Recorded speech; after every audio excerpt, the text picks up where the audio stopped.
Nesse vídeo vamos trazer algumas curiosidades sobre uma das civilizações mais importantes e também uma das mais longevas e prósperas da história humana. Por quase 30 séculos, desde sua unificação por volta de 3100 a.C.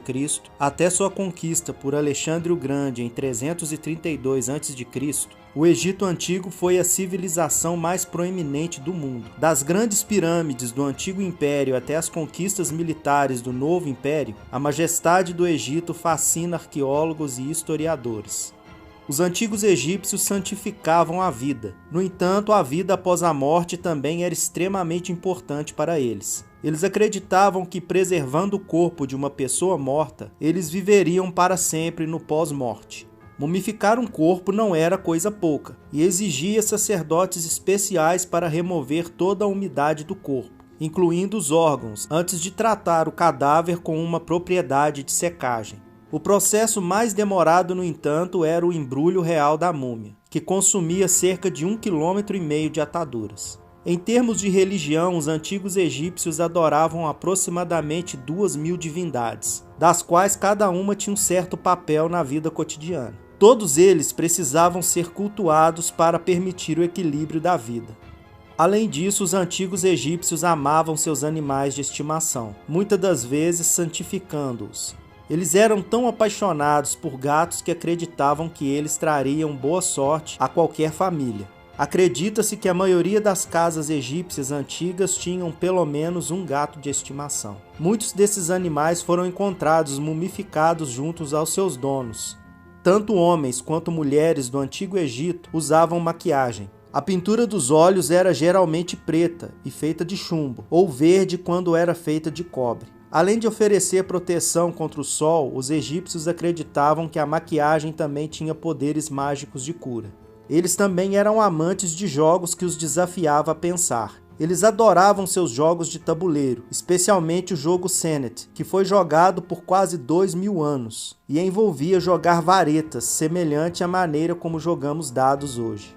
Em questões de leis e direitos, a sociedade egípcia era altamente avançada em termos de igualdade. As mulheres do Antigo Egito eram tratadas muito melhor do que mulheres de sociedades contemporâneas. Embora a maioria dos governantes e membros proeminentes da sociedade fossem homens, as mulheres egípcias podiam possuir propriedades e eram legalmente iguais aos homens na corte, e podiam se divorciar caso não estivessem felizes em seus casamentos, tendo inclusive o direito de receber seu dote integralmente nesse caso.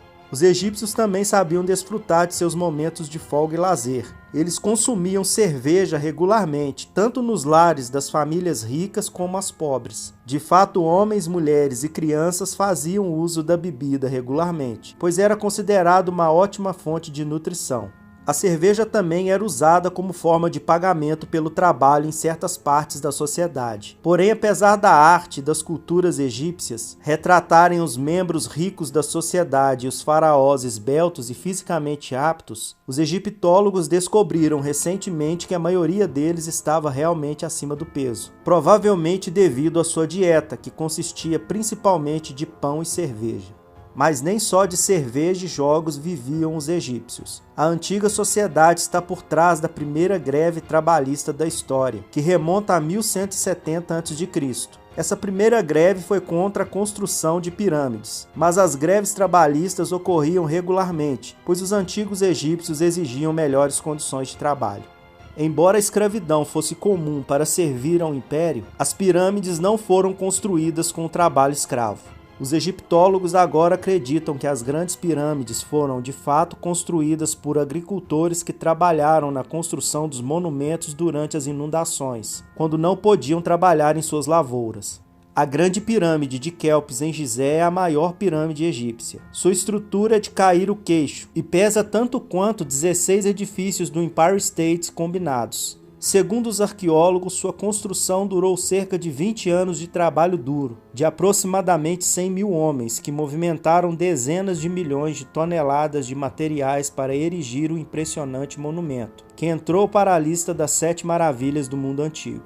Entre os famosos faraós que governaram o Antigo Império, um dos mais populares foi Tutancâmon, também conhecido como Rei Tut, que é frequentemente considerado um dos melhores faraós de todo o Egito Antigo.